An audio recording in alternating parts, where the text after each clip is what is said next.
Okay, so this is what day is it today? I don't even know. I think it's Saturday.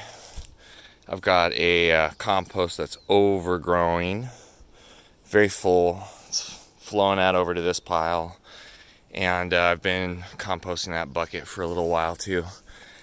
And I was thinking that it would be really smart if I use some of these, big old blocks of concrete, little blocks of urbanite, as a support base for this trash can, this Rubbermaid that I haven't popped holes into yet.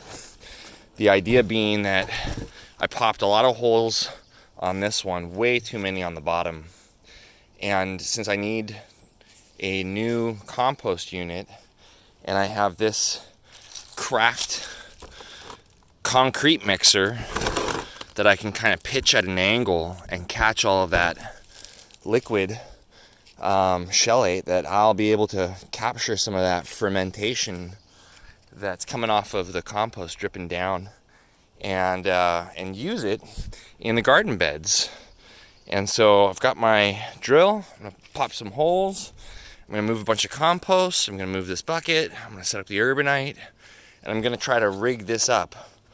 My problem here is that this Rubbermaid is almost as wide, if not wider, than the trash can. So we'll see how this works out. Check back in a little bit.